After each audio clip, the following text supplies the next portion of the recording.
कार्यक्रम के प्रायोजक हैं श्री मदन भाई रेखाबेन हुमड़, रूपेन प्राची हुमड़, अनगवीर आर्शवीर हुमड़, रिक्ता विशाल सेठी, आरिका अर्जुन सेठी। अब जो आपके घर पिछले 6 महीने से अखबार आ रहे थे, इतने इकट्ठे हो गए, आपको लगने लगा कि बहुत ज्यादा हो गए हैं, अब इन्हें रखने की जगह भी नहीं है, तो आपके द्वारा अखबार का रद्दी में आधे बेच देना। कितने बेच देना? आधे। ए निर्जरा, आपकी पत्नी ने कहा आधे बेचे थे, ये आधे क्यों बचा ली? ठीक है, कल पूरे बेच दो। दूसरे दिन पूरे अखबार का बेच देना। क्या हो गया? ये सिर्फ 7 तत्व का एक छोटा सा उदाहरण है। शास्त्रों में उदाहरण आया है, नाविक जीव, नाव अजीव, पानी का आना आश्रव, नाव में भरना बंद, नाविक के द्वारा छिद्रों का बंद कर देना संबर, दोनों हाथ से पानी का उलीचना निजरा, और नाव को पानी से रहित कर देना मोक्ष। ये शास्त्रों का उदाहरण है जो हमारे आचार्यों ने दिया। ये 7 तत्व का उदाहरण। आप जीव, आपका चौका, आपकी रसोई, आपका किचन, आपके आटे का डिब्बा, आपका उर्सा, आपका बेलन, आपकी गैस, आपका चूल्हा, आपकी तपेली, आपका तवा, आपका वो सब चीज अजीब। क्या है? वो सब अजीब है। परात अजीब है, पानी अजीब है, सब अजीब है। और आपका रोटी बनाने के लिए डिब्बे से आटे का निकालना क्या हुआ? आश्रव। पानी डाल करके आटे का मारना क्या हुआ? बंध। डिब्बे का उठा करके अलमारी में रख देना क्या हो गया? संबर। रोटी बना बना करके एक एक को खिलाना निजरा, और आप खा करके बर्तन साफ करके सो जाना। बोलो महावीर भगवान की। क्या हो गया? मोक्ष। ये 7 तत्व के उदाहरण मैं आपको दे रहा हूं। ऐसे हजारों उदाहरण बनाए जा सकते हैं। जितने भी गेय पदार्थ हैं, उन समस्त गेय पदार्थों को 7 तत्वों के उदाहरण में जोड़ा जा सकता है। आप जीव, बाल्टी अजीव, नल से पानी का आना आश्रव, पानी का बाल्टी में भर जाना बंद, नल का बंद कर देना संबर, नहाना प्रारंभ कर देना निजरा, बाल्टी को उल्टा कर देना मोक्ष। बोलो महावीर भगवान की। समझ में आया? हर चीज में, एक दो चीज में नहीं। मैं जीव, प्रज्ञालोक अजीव, आपका आना है आश्रव, यहां बैठना बंद, लोगों का दरवाजा बंद कर दो, उनको रोक देना संबर, एक एक को बाहर निकाल देना निजरा, और रात 10:30 बजे गेट पे ताला लगा देना। समझ रहे? बस 7 तत्वों को समझ लो। इसी तरह से जीव और अजीव के संयोग से लगातार कर्म का आश्रव बंद होता है, और जब तक इस आश्रव बंद को संबर निद्रा में परिवर्तित नहीं किया जाएगा, तब तक संसार का अंत नहीं होगा, तब तक मोक्ष की प्राप्ति नहीं होगी। तो पुण्य पाप फल माही हरक बिलखो मत भाई। साफ साफ मना किया है कि पुण्य पाप के फल को भोगते हुए हमें हंसना रोना नहीं है। ये तो संसार के ही कारण। भगवान कुंद कुंज स्वामी समय सार जी में कहते, पुण्य और पाप सोने और लोहे की बेड़ियां हैं।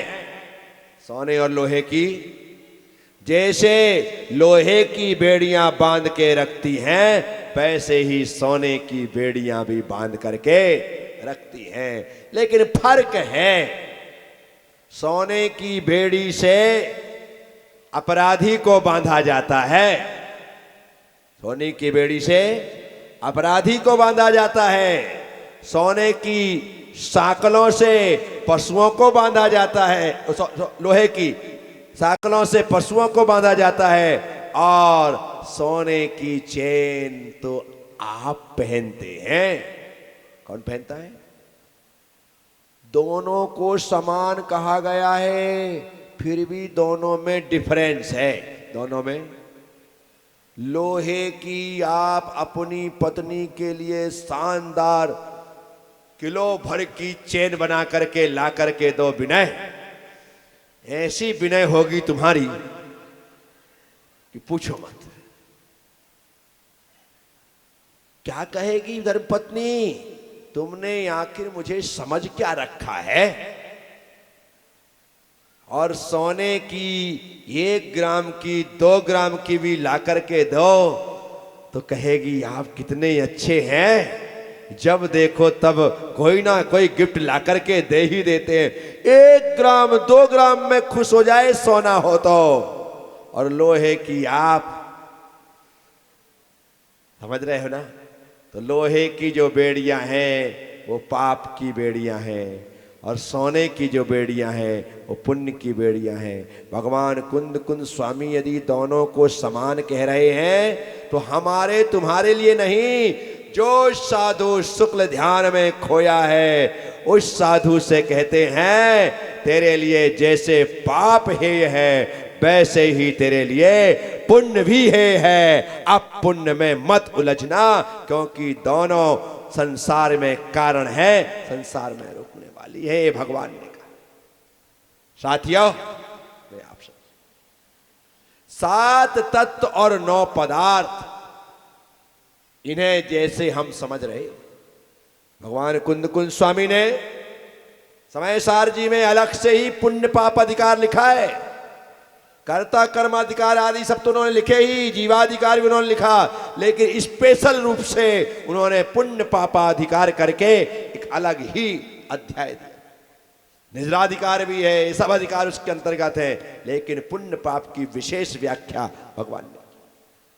तो आप 7 तत्व 9 पदार्थ को थोड़े शब्दों में समझ चुके होंगे। उसके बाद 6 द्रव्य और पंचस्तिकाएं, जीव पुद्गल धर्म अधर्म आकाश और काल, ये 6 द्रव्य हैं। आचार्य नेमिचंद स्वामी कहते हैं द्रव्य तो 2 ही हैं मूल रूप से, जीव मजीवम दब्बम, जीव और अजीव 2 ही द्रव्य हैं।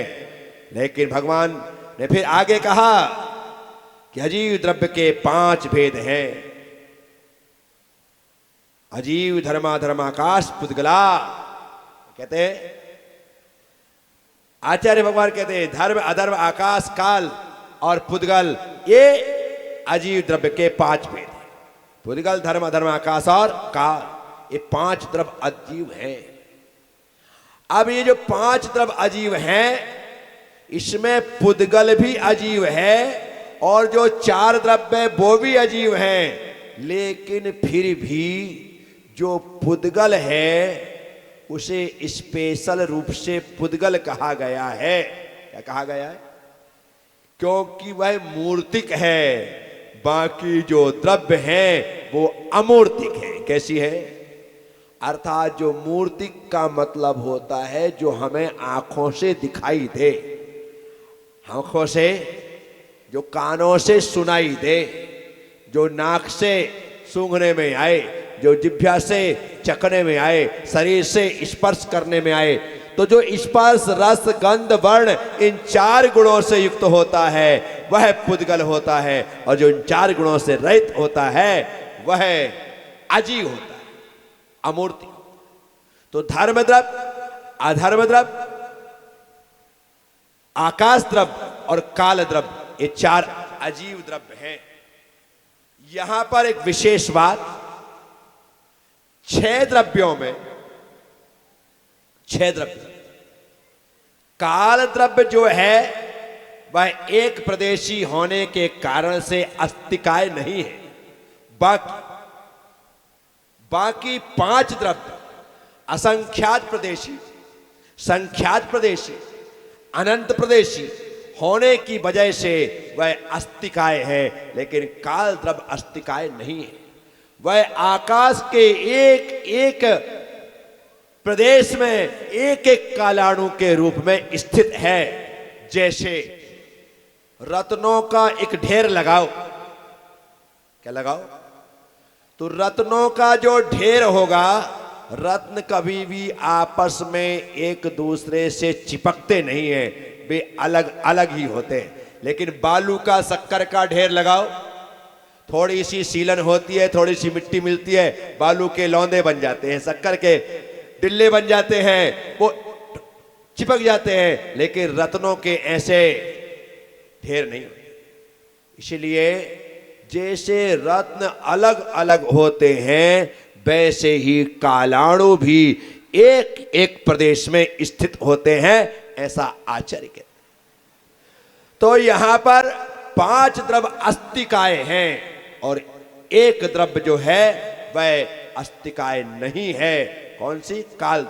आज का पूरा विषय भगवान धर्मनाथ की भक्ति करते हुए सैद्धांतिक विषय है। हो सकता है आपके सिर के ऊपर से जाए, लेकिन सुनते रहोगे तो कभी तो भीतर आएगा, कभी तो सुनोगे ही नहीं तो ऊपर से जाता रहेगा, और सुनोगे तो एक ना एक दिन तो भीतर, शैलेंद्र बाबू, एक ना एक दिन तो भीतर आएगा।